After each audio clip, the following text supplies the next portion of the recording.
Hey lovely people, have a beautiful day. అందరికీ నమస్కారం. అందాల లోగిలికి స్వాగతం. ఇప్పుడు మనం ఆత్రం పెళ్లి కొడుకు కథ యొక్క 4వ భాగాన్ని విందామా? ఇక కథలోకి వెళ్తే, వాచ్ వంక చూసుకుంటూ ఇప్పుడేం చెయ్యాలా అని ఆలోచనలో పడ్డాడు మనోజ్. టైం 7:30. ఆత్రేజ 7 గంటలకే ఇంటి దగ్గరకొచ్చి రిసీవ్ చేసుకుంటానంది. ఇప్పుడు 7కి అరగంట దాటుతోంది. ఆమె ఇంతసేపు ఇంకా అక్కడే వెయిట్ చేస్తూ ఉంటుందా? వచ్చి చూసి వెళ్ళిపోయింటుందా? ఇప్పుడు నేను ఇక్కడి నుంచి కరెన్సీ నగర్కి వెళ్ళాలంటే ఈజీగా అరగంట టైం పడుతుంది. అంటే ఖచ్చితంగా 8 దాటిపోతుంది. అప్పటి వరకు ఆత్రేజ అక్కడే ఉండే ఛాన్స్ అస్సలు లేదు. సో ఒకసారి ఆత్రేజకి ఫోన్ చేసి నేను రాలేకపోతున్నానని చెప్పడం బెటర్ అనుకుంటూ ఒక స్థిర నిశ్చయానికి వచ్చాడు మనోజ్. అలా అనుకున్నాక ఇక ఆత్రేజ విషయాన్ని ఆలోచనల్లోంచి పూర్తిగా పక్కకు తోసేశాడతను. అందరి వంక చూసి నవ్వుతూ, మీలో ఎవరినైనా ఇంటి దగ్గర డ్రాప్ చేయాలా అని హుషారుగా అడిగాడు. వాళ్ళు మొహమాటంగా వద్దు అంటుంటే, దించాలా అని అడుగుతావేంట్రా? ఆడపిల్లల్ని ఇలా నడి రోడ్డు మీద వదిలేస్తావా ఏంటి అని కారు వైపుకు నడిచాడు సుధీర్. పూజిత మాత్రం సుధీర్ ఒంటరిగా ఎప్పుడు దొరకతాడా అని ఎదురు చూస్తోంది.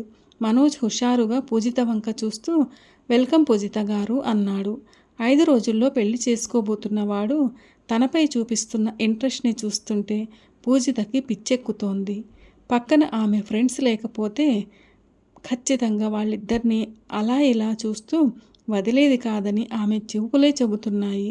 కారు ఫ్రంట్ డోర్ తీయగానే తన సెల్ ఫోన్ తీసి చూశాడు మనోజ్. అది స్విచ్ ఆఫ్లో ఉంది. ఓ, ఛార్జింగ్ అయిపోయిందా? ఇప్పుడెలా అనుకుంటూ, అరే సుధీర్, నీ దగ్గర ఆత్రేజ మొబైల్ నంబర్ ఉందా అని అడిగాడు. 7 గంటలకి మనోజ్ ఆత్రేజని కలవాలన్న ప్లాన్ సుధీర్కి మట్టి బుర్రకి అప్పుడు తట్టింది. నాలుగు కరుచుకుంటూ, లేదురా, నీ దగ్గర ఉంటుందిగా అన్నాడు. ఉందిరా, కానీ సెల్ ఛార్జింగ్ అయిపోయింది. కారులో ఉండే పవర్ బ్యాంక్ని మార్నింగ్ నేనే ఇంట్లో పడేశాను అని ఇంకా ఏదో అనబోయిన వాడల్లా కారు బయట నిలబడి తమ మాటలు వింటున్న పూజితని చూడగానే మాట ఆపేశాడు. అప్పటికి అమ్మాయిలందరూ వెనక సీటులో సర్దుకొని కూర్చుంటున్నారు. పూజితని చూసి, ఎక్కడి నుంచి పూజిత గారు? ఓ, వెనకాల ఖాళీ లేదా?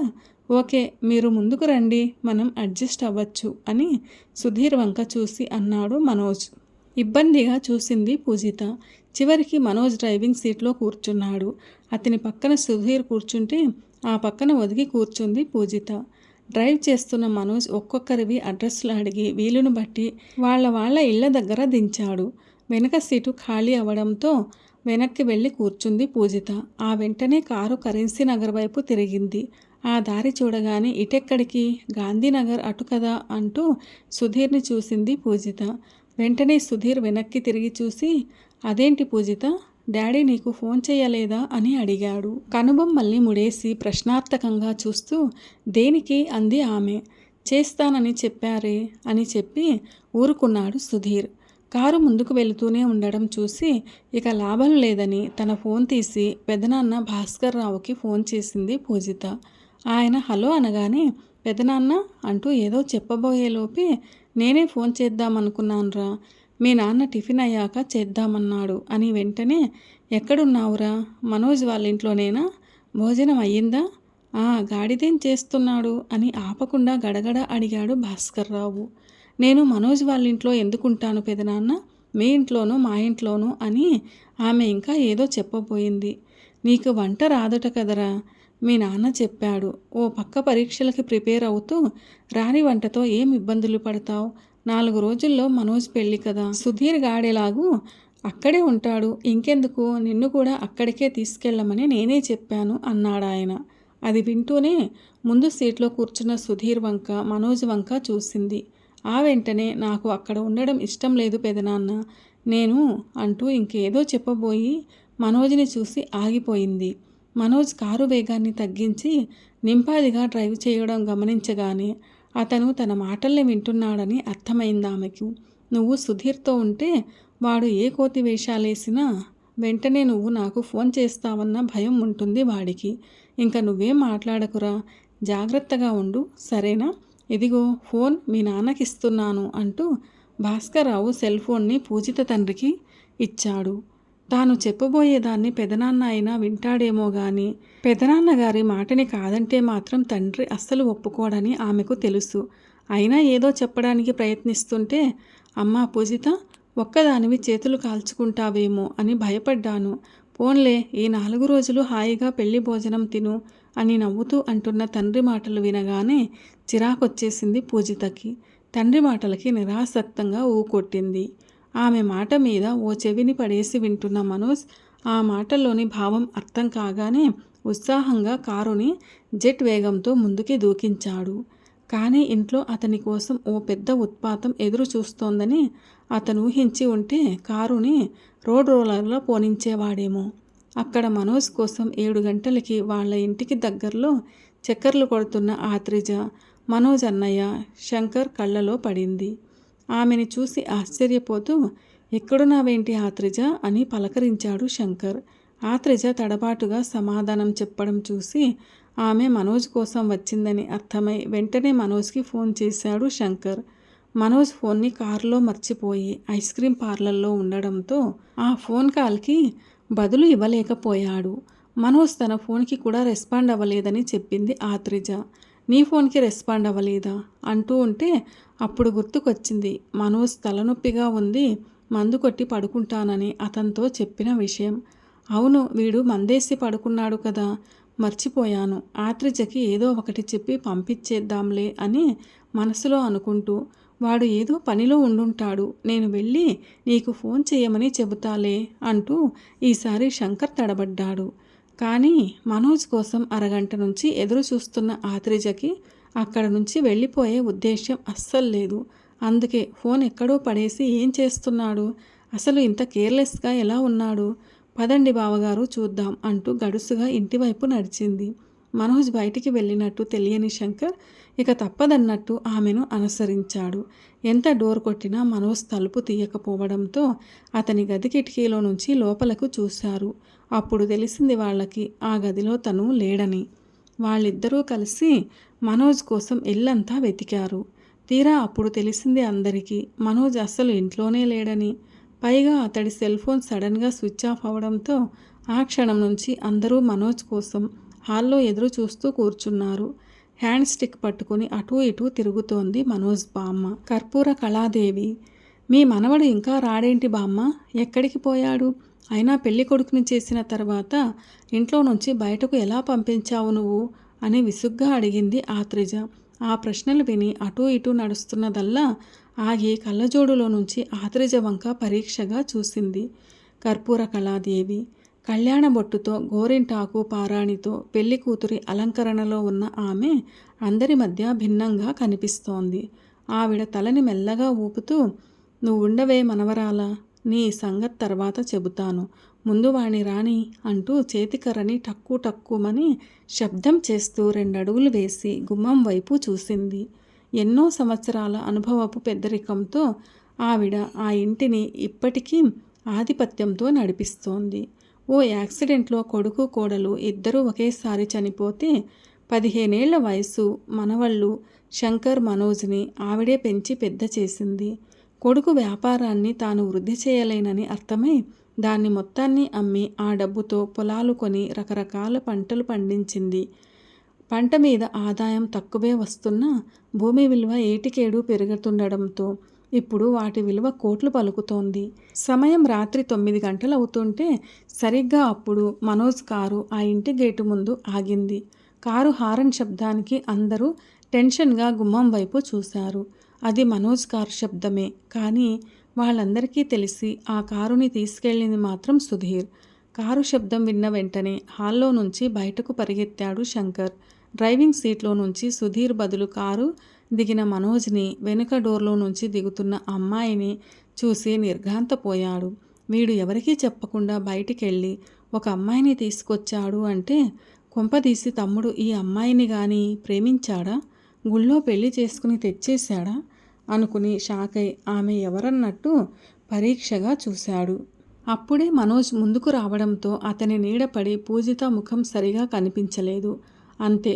శంకర్ ఆవేశంగా వెళ్ళి మనోజ్ గుండె మీద లాల్చీని పట్టుకుని, ఎంత పని చేశావురా మనోజ్, నీ మీద ఎన్ని ఆశలు పెట్టుకున్నాం, కనీసం మాట మాత్రమైనా చెప్పకుండా ఏంట్రా ఈ పని, నువ్విలా చేసావని తెలిస్తే బామ్మ తట్టుకోగలదా, దాని గుండె ఆగిపోదు అని గట్టిగా అరవాలనుకుంటూ అరవలేక అర్థిస్తున్నట్టు అడిగాడు.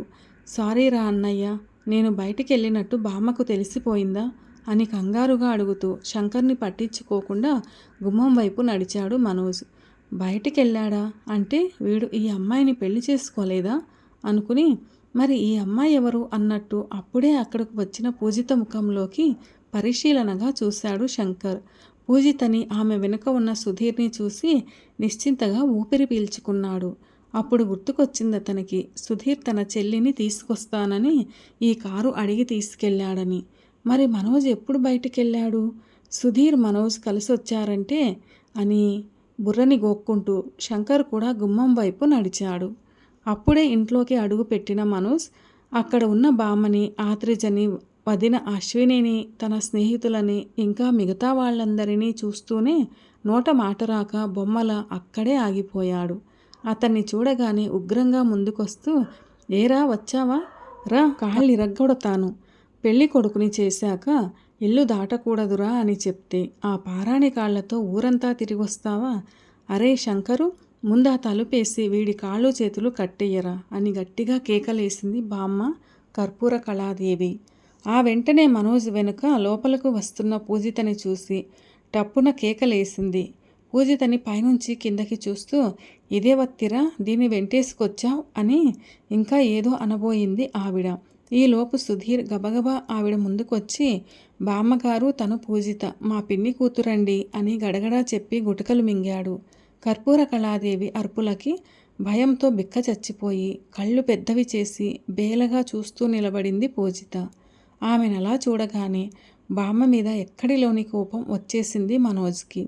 ఎప్పుడూ బామ్మకి ఎదురు మాట్లాడని మనోజ్ ఇప్పుడు ఆవేశంతో ఊగిపోతూ బామ్మ దగ్గరికెళ్ళి, బామ్మ, నీ తిట్లు ఆపు, ఈ అమ్మాయి సుధీర్ వాళ్ళ చెల్లి, నా పెళ్లి చూడటానికి వచ్చింది, పెళ్లి మొత్తం అయ్యే వరకు ఇక్కడే ఉంటుంది, ఇంటికొచ్చిన అతిథిని తిట్టి అట్నుంచి అటే పంపేస్తావా, మాటకు ముందు మంచి మర్యాద పెద్ద చిన్న అంటావుగా, నీ మర్యాద ఏంటో ఇప్పుడు చూస్తున్నాను అని గట్టిగా అరిచేసి విసవిస తన గదిలోకి వెళ్ళిపోయాడు. ఊహించని అతడి అరుపులకు ఉలిక్కిపడి మనోజ్ వెళ్ళేంతవరకు అతన్నే చూస్తూ నిలబడి గదిలోకి వెళ్ళగానే పూజిత వైపు తిరిగింది కర్పూర కళాదేవి. బేలతనం నింపుకున్న కళ్ళతో లేడిపిల్లల అమాయకంగా కనిపిస్తున్న పూజితను చూసి ఆవిడలోని కోపం వెన్నెలా కరిగిపోయింది. కర్రపోటు వేసుకుంటూ నిదానంగా పూజిత దగ్గరికి వెళ్ళి, నీ పేరేంటి అని అడిగింది. హాలంతా దద్దరిల్లిన కేకలకి, కర్పూర కళాదేవి ఆహార్యానికి ఇంకా బెదురుతూనే పూజిత అని తత్తరపడుతూ చెప్పింది పూజిత. ఈ కాలపు ఆడపిల్లలకి భిన్నంగా ఆమెలో కనిపించిన బెదురు, బేలతనం చూసి ముచ్చటేసింది కర్పూర కళాదేవికి. ఆవిడ పూజితని ఇంకేదో అడగబోతుంటే, బామ్మ, మీ మనవడికేదో అడుగుతున్నావు చూడు, లోపలికెళ్ళి తలుపేసుకున్నాడు, ఇదేనా కడగడమంటే అంటూ సోఫాలో నుంచి లేచొచ్చి రోషంగా అడిగింది ఆత్రిజ. తాను బయటికెళదాం అన్నప్పుడు సరే అని చెప్పిన మనోజ్ తనతో చెప్పకుండా, తనతో రాకుండా, ఇప్పుడు తనని పట్టించుకోకుండా గదిలోకి వెళ్ళిపోవడం ఆమెను ఉడికిస్తోంది. అదే నేను అడగబోతున్నానే మనవరాల, వాడి సంగతి పక్కన పెట్టు, అసలు పెళ్లి కూతురివేనా నువ్వు, గడప దాటి బయటకు ఎందుకొచ్చావు, అందులోనూ పెళ్లి కొడుకు ఇంటికి ఎందుకొచ్చావు, నాకర్థమైందే మీ ప్లాను, మీ ఇద్దరూ పిట్టల్లా ఎటో వెళ్దామనుకున్నారు, వాడు ఎక్కడో దారి తప్పాడు, నువ్వు వాడి కోసం ఇక్కడ కాపలా కాసావు, అంతేనా అని ఆత్రేజని గుచ్చి చూస్తూ సూటిగా అడిగింది బామ్మ కర్పూర కళాదేవి. బామ్మ అడుగుతున్న ప్రశ్నల్ని విని ఆశ్చర్యంతో ఆత్రేజ వంక చూశారు అక్కడున్న అందరూ. అందరి చూపులు ఆత్రేజని అనుమానంగా గుచ్చుతుంటే సిగ్గుతో తడబడుతూ, పో బామ్మ, నీకన్నీ అనుమానాలే, అయినా నీ మనవడు నీ ఇష్టం, కడుగుతావో రుద్దుతావో, మధ్యలో నాకెందుకు, ఇప్పుడు కాబట్టి ఓకే, రేపు పెళ్లి ముహూర్తానికి నీ మనవడు ఇలాగే చేస్తే మామూలుగా ఉండదు, జాగ్రత్తగా చూసుకో అంది ఆత్రిజ. హ్యాండ్ స్టిక్ని తిరగేసి, హారి బుద్ధి తక్కువ పిల్లల్లారా ఎలా మాట్లాడుతున్నారా అంటూ ఆత్రిజ మీదకు వెళ్ళింది కర్పూర కళాదేవి. ఆ మాటలకి అక్కడున్న అందరూ ముసిముసిగా నవ్వారు. బామ్మ నుంచి తప్పించుకోవడానికి గుమ్మం వైపు వెళ్తూ పూజితని చూసి ఒక్క క్షణం ఆగింది ఆత్రిజ. పెళ్ళికి వచ్చారా అని సీరియస్గా అడిగి పూజితని ఆపాదమస్తకం చూస్తూ ఇంట్లో నుంచి బయటకు నడిచింది ఆత్రిజ. మనోజ్ ఇంట్లో ఏం జరిగిందో పూర్తిగా తెలియని పూజితకి ఈ వాతావరణమంతా గజిబిజిగా ఉంది. ఈ ఇంట్లో ఉండడానికి ఆమె మనస్సు ఏమాత్రం అంగీకరించడం లేదు. తండ్రి పెదనాన్నలేమో ఇక్కడ ఉండమన్నారు. ఏం చేయాలో అర్థం కానట్టుగా సుధీర్ వంక చూసిందామె. అందరూ ఇంకా ఇక్కడే నిలబడ్డారేంటి? పదండి పదండి, మీరెళ్ళి పెళ్లి కొడుకుని తీసుకురండర్రా. వాడు ఖాళీ కడుపుతో అస్సలు పడుకోకూడదు. అమ్మా అశ్విని, ఈ అమ్మాయికి పైన పెట్టుడు బట్టలు ఉంచిన గది ఇవ్వు. ఏం కావాలో కూడా నువ్వే దగ్గరుండి చూడు, లేకపోతే మళ్ళీ వాడితో మర్యాద గొడవ అంటూ శంకర్ భార్య అశ్వినికి, మనోజ్ ఫ్రెండ్స్కి పనులప్పగించింది కర్పూర కళాదేవి. పూజితని వెంట పెట్టుకుని పైన గదికి తీసుకెళ్ళింది అశ్విని. నువ్వు ఫ్రెష్ అవ్వు, నేను భోజనాన్ని ఇక్కడికే పంపిస్తాను అని కిందకి వెళ్ళిపోయిందామె. అనాసక్తిగా ఉన్న పూజితకి మెదడు పని చెయ్యనట్టుగా ఉంది. దానికి ఇక్కడి విషయాలు కొంత కారణం అయితే మరికొంత రేపు ఉదయమే మొదటి పరీక్ష అవ్వడం. స్నానం చేసొచ్చి అశ్విని తెచ్చిన భోజనాన్ని 4 ముద్దలు తిని తనతో తెచ్చిన మోడల్ పేపర్స్ పుస్తకాన్ని తీసి మంచం మీద కూర్చుంది పూజిత. తెల్ల బట్టలు వేసుకుని పెళ్ళికొడుకు అలంకరణతో ఐస్ క్రీం పార్లర్లో తననే రెప్పవాల్చక చూసిన మనోజ్ రూపం పదే పదే ఆమె కళ్ళ ముందుకొచ్చి ఆమె ఏకాగ్రతని భంగపరుస్తోంది. ఆ అస్తవ్యస్త ఆలోచనలతో ఇక చదవలేక నడుం వాల్చింది పూజిత. కానీ ఎంతకీ ఆమె మనసు కుదుట పడక నిద్ర రాలేదు. పదే పదే తిట్టుకుంటున్న మనోజ్ రూపమే తలుపుల్లోకొస్తూ ఉంటే అసహనంగా లేచి కూర్చుంది. అంతే, ఇక ఆమె ఆలోచనల నిండా మనోజ్ నిండిపోయాడు. ఈ మనోజ్ ఎందుకలా నన్ను గుడ్లప్పగించి చూస్తాడు? ఒకవేళ అతనికి ఆడవాళ్ల పిచ్చుందా? అలా అయితే కనబడిన ప్రతి అమ్మాయిని సాయంత్రం నా ఫ్రెండ్స్ని తేడాగానే చూడాలిగా. అలా కాకుండా నన్నే ఎందుకలా చూస్తున్నాడు? వాడి ఉద్దేశం ఏంటసలు? ఒకవేళ నాకు లైన్ వేయాలని చూస్తున్నాడా? అంత వరెస్ట్ ఫెలోనా వాడు? ఓ పక్క పెళ్లి కొడుకయ్యి ఒక అమ్మాయిని పెళ్లి చేసుకోబోతూ మరొక అమ్మాయికి లైన్ వేస్తున్నాడంటే వరెస్ట్ ఫెలో కాకపోతే ఇంకేమనాలి వాణ్ణి అనుకుంటూ మనోజ్ ఆలోచనల మధ్య నిద్రలోకి జారుకుందామె. కథ ఇంకా ఉంది. The story continues in the next video. ఆత్రం పెళ్లి కొడుకు అనే ఈ కథ ఎలా అనిపించింది మీకు? నచ్చిందా? నచ్చినట్లయితే వీడియోను లైక్ చేయండి, మీ ప్రియమైన వారందరికీ షేర్ చేయండి. అలాగే మన ఛానల్ను సబ్స్క్రైబ్ చేసుకోవడం అస్సలు మర్చిపోవద్దు. వీడియోను చివరిదాకా చూసి కథను పూర్తిగా విన్నందుకు ధన్యవాదాలు. ఇటువంటి మరిన్ని మంచి కథల కోసం స్టే ట్యూన్. అందాల లోగిలి. See you all in another video. Till then, keep smiling and be happy. A very special thanks to the story writer for this wonderful and amazing story. ఈ కథపై మీ విలువైన అభిప్రాయాలను కామెంట్ సెక్షన్లో తప్పకుండా తెలియచేయగలరు.